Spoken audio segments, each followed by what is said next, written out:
kayong kay Kristo nabuhay,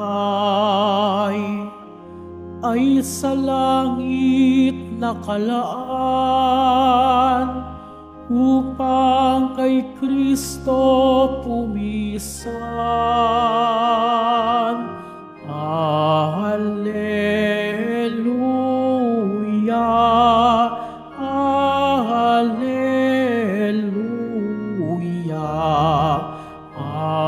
Alleluia, Alleluia.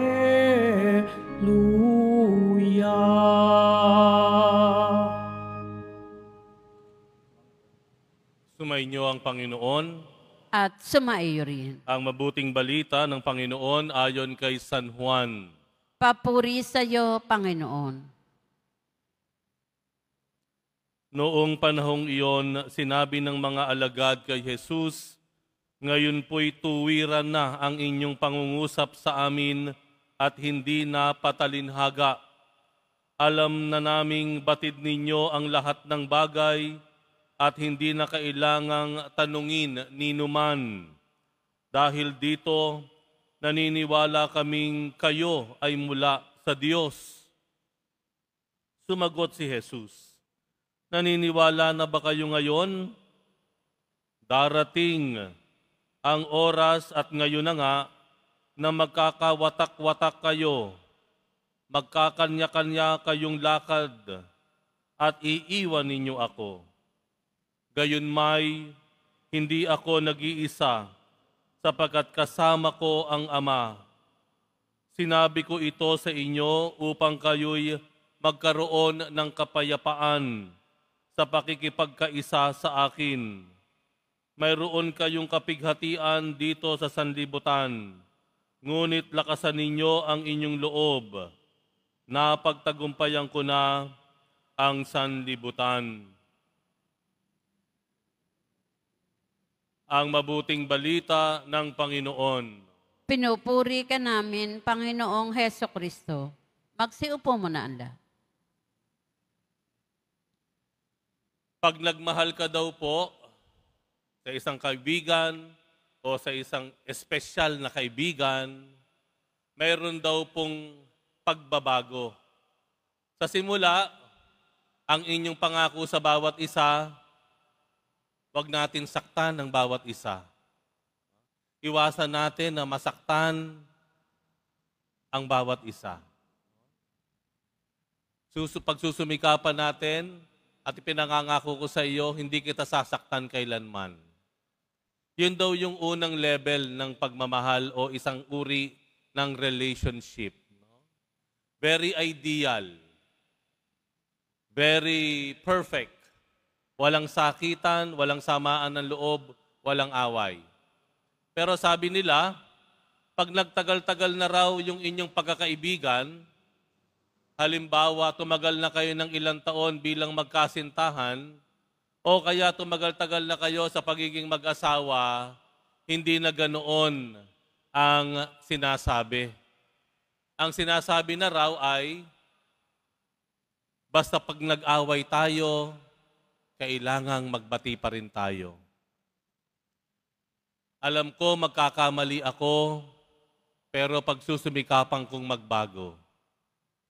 Alam ko mabibigo mo ako, pero huwag kang mag-alala, mahal pa rin kita.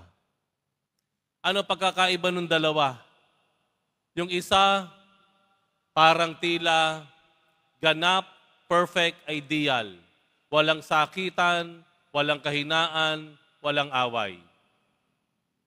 Hindi ko lang alam pag biglang nagkaroon ng away, sakitan at tampuhan, ano mangyayari sa kanila. Yung ikalawa, tanggap ang bawat isa na may kahinaan, tanggap na darating yung sandali, magkakatampuhan, tanggap yung sandali na mangyayari ay mag-away silang dalawa. Pero nandoon ang pangako na patuloy pa rin nilang iingatan, pahahalagahan ang kanilang ugnayan. Sa tingin po ninyo, nung tinawag at pinili tayo ng Diyos, anong uri o papaano tayo tinatrato ng Diyos? Yung una, o yung pangalawa? Ano kaya sinasabi ng Diyos sa atin? Huwag kang magkakamali, dapat ay lagi tayong maayos? O yung sinasabi ng Panginoon sa atin, magkamali ka man, manghina ka man, malayo ka man sa akin, tayo pa rin. Palagay ko po, nagkakaisa tayo ng sagot, yung pangalawa. Tingnan niyo yung Ebanghelyo, isang patunay. Sa wakas, yung mga alagad, nabuksan na ang kanilang isip, na itong kanilang guro, yung kanilang Panginoon, siya yung galing sa taas. Siya yung galing sa Ama. Siya yung sugo. Siya yung Mesiyas.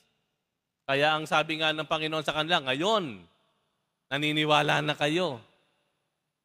Marahil yung mga unang panahon ng pagsasama nila, bagamat sinusundan nila si Jesus bilang kanilang guro, marami pa ring pagtatanong, marami pa ring pag-aalinlangan. But itong puntong ito ng sandali, sinabi na naging maliwanag na sa mga alagad, kumbinsido na sila na si Jesus ang siyang sugo ng Ama, siya ang magiging Mesiyas o siya ang Mesiyas. Pero, bagamat ito ay dapat ikatuwa ng lahat ng mga alagad at ni Jesus, agad-agad may sinabi ang Panginoon. Ano sabi ng Panginoon? Bagamat kilala niyo na ako, pero hindi magtatagal, maghihiwa-hiwalay kayo. Magkakanya-kanya kayong takbo. Magkakanya-kanya kayong tago at iiwan niyo ako. Nakuha niyo po? Sinabi mismo ni Jesus, kilala niyo na ako, salamat. Dapat ipagdiwang. Nakilala niyo kung sino talaga ako. Pero, sabi ng Panginoon, hindi magtatagal, magkakanya-kanya kayo. Kayo mismo, iiwan ninyo ako. Iiwan ninyo ako. Pero ang maganda po dito, ang sinabi na sumunod ng Panginoon, na parang sinasabi niya yung pangalawang uri ng pag-ibig. Parang sinasabi ng Panginoon, oo nga, iiwan niyo ako, magkakanya-kanya kayo, pero mahal ko pa rin kayo. Tanggap ko pa rin kayo. Bakit? Ano sabi ng Panginoon? Gayunman, hindi ako nag-iisa sapagkat sinasabi ko ito sa inyo para maging payapa kayo. Ibig sabihin, sinasabi ng Panginoon, huwag kayong mag-alala. May kasama ako at huwag niyong pag-alinlanganin ang pagtanggap ko sa inyo. Huwag kayong tuluyang lumayo sa akin dahil hindi ko kayo lalayuan sa kabila ng gagawin ninyo sa akin.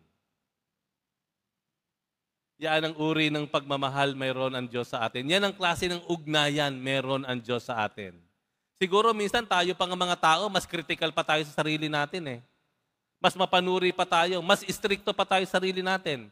Yung ba nagkamali ka, hindi ako karapat-dapat, ayoko na dito, hindi na ako magsisimba, hindi ako karapat-dapat tumasok sa simbahan. Sino nagsasabi nun? Sinabi ba ng Diyos yun? Hindi, ikaw lang ang nagsabi nun. Mabigat yung ginawa ko, walang kapatawaran. Sino nagsabi nun? Ang Diyos ba nagsabi yon? Ikaw ang nagsabi nun sa sarili mo. Dahil kung talagang pagkakalalimin natin ang pag-unawa natin sa sinabi ng Panginoon sa Ebanghelyo sa araw na ito, sinasabi niya, alam ko na may kahinaan kayo. Alam ko magkakamali kayo. Alam ko magkakasala kayo. Pero huwag kayong mag-alala.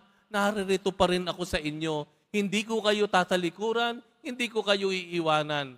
Mahal ko pa rin kayo. Mga kapatid, tanggapin natin yung uri ng ugnayan at pagtrato na mayroon ang Diyos sa atin. Huwag natin kailanman pag-alinlanganin yung kanyang ugnayan sa atin. Dahil yung pagmamahal ng Diyos sa atin ay higit pa sa pinakamalaking kasalanan na pwedeng gawin ng tao.